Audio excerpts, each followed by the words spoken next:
নমস্কার, আমার নাম সুলেখা অধিকারী। আমি এখন ইলিশ মাছ রান্না করতে যাচ্ছি। এই দেখুন ইলিশ মাছ বাজার থেকে কাটিয়ে এনেছি, এনে হলুদ নুন মাখিয়ে রেখেছি। এরপরে আমি এই তেল দেব।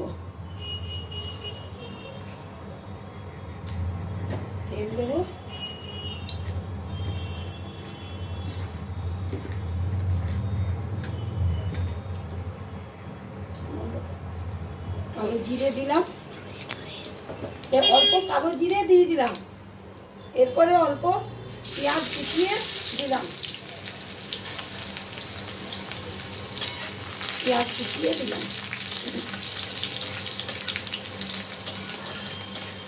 মাছগুলি ভাজবো না, কাঁচা মাছেরই করবো। পেঁয়াজ ভেজে দিয়ে আমি এই পোস্ত, সরষা আর সাদা সরষা, একটু অল্প আদা বেটে রেখেছি, এবার দিয়ে দেবো। আমি এই দিয়ে মশলাটা দিয়ে দিলাম, দিয়ে আমি অল্প হলুদ দেবো। বেশি ইলিশ মাছের ঝাল দেওয়ার খুব বেশি হলুদ দিতে নেই, আর বেশি কষবো না, কেননা সরষে দিয়ে আছে তো, ওই জন্য বেশি মশলাটা কষবো না। আর এই নুন দিচ্ছি, দিয়ে পরে এই নাড়ছি, নেড়ে টমেটো কুচি রেখেছি দিয়ে দেবো, দিয়ে দিচ্ছি।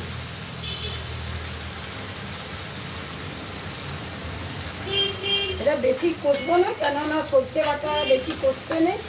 আমি ওই জন্যে অল্প দিয়ে এরপরে জল দিয়ে দিচ্ছি। আপনারা দেখো, এই জল দিয়ে দিলাম, জল দিয়ে দিলাম। এরপরে একটু মশলাটা ফুটে গেলে আমি মাছগুলো দিয়ে দেবো।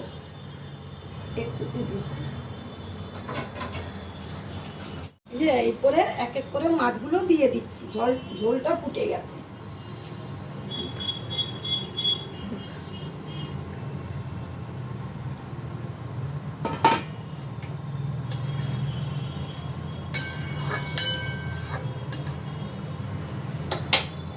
ঝোলটা আবার ঢাকা দিয়ে দিচ্ছি, আর একটু ফুটুক, মরুক জলটা।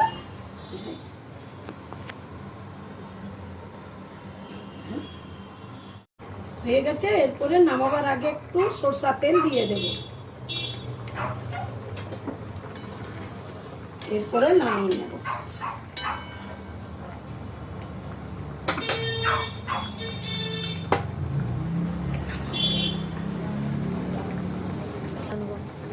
এরপরে গ্যাসটা বন্ধ করে দিচ্ছি।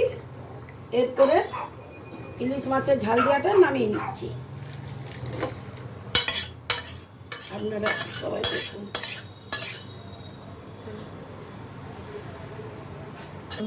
ইলিশ মাছের ঝাল দেওয়া হয়ে গেল। এরপরে আপনাদের ভালো লাগলে লাইক ও সাবস্ক্রাইব করে দেবেন।